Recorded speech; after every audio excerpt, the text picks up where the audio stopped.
Clara Angelina Diaz here on location in the studio of artist, writer, and filmmaker D.L.Polonsky. D.L., tell us a little bit about your artwork and who you are as an artist. Well, I work in three genres: art, filmmaking, and writing. And sometimes there's an overlap. I do screenwriting, it's sort of equal in three different genres, I would say. And people might classify me as an outsider artist because I literally put my work outside. I put it out on the street, in outdoor bulletin boards and magazine bins. I worked a long time doing freelance illustration at the Boston Herald. And way back in the 80s, I had some stuff in the Boston Globe and Boston Magazine. But the stuff I do for the newspapers is, what they want. I'm doing it for the money. It's political portraits because that's what they happen to need. So the things I do for myself are more surreal. They're more fantasy based, I guess. So tell us a little bit about your writing. I wrote a long book called, well, the tentative name is Special Ed. And this might sound like a cliche, but it's somebody with a lot of so-called disabilities going from 1965 to 2003. And it's kind of morbid, but he's in a mental hospital from 79 to 2000. And when he gets out, the digital technology like voicemail and cell phones and computers isolates him more than brings him together with people, which is a statement about society. You're watching Fernando's Hideaway.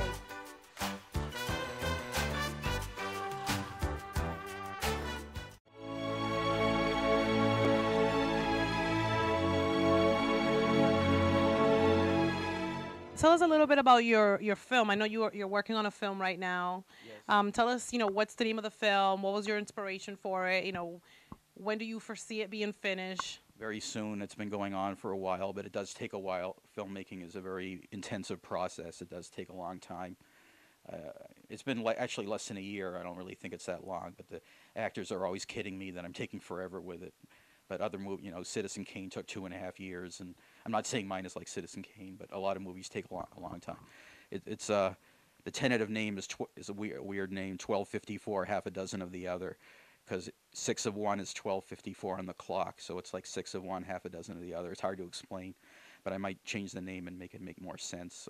It's about a lumber salesman who finds buried treasure during the current recession. And there's another subplot about a guy who murders his boss. It kind of sounds cliched, but for sleeping with his ex-wife, but it's hopefully I did it in a unique way. It's kind of a quirky movie. All my movies turn out kind of quirky. If you had to describe what your ultimate vision of success for yourself as an artist, a writer, or filmmaker, how would you sort of describe what that success would look like? Well, I mostly wanted to be a film director, and I'd be all these years I would have been making films at the high end of independent film or in Hollywood films instead of the very low end of independent films. But at least I'm doing it. I don't work full time, so I have time to work on movies and art. So I'm lucky in that way. You're watching Fernando's Hideaway.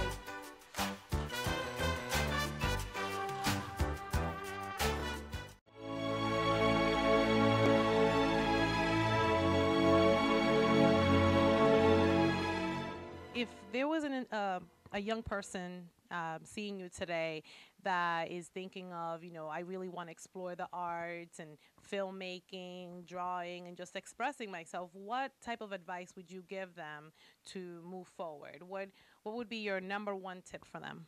A lot of people say if they were trying to get art in magazines and newspapers, a lot of people would say to research every one of them carefully and send the right things, but I don't agree with that.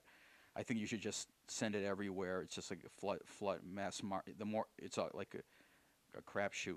The more, the better. And if you research every one, you're probably not going to end up sending out dozens and dozens of them.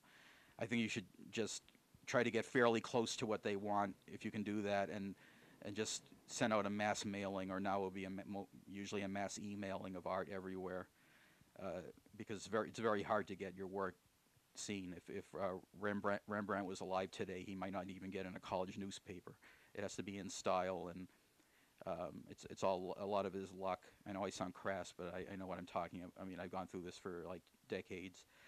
It's mostly luck, and like art directors of papers don't necessarily want something that looks good aesthetically. They want something that's in style or fits their articles. So it's just important to get a lot of if you want to get recognized and everything, just send out a lot of packages of your work. You're watching Fernando's Hideaway.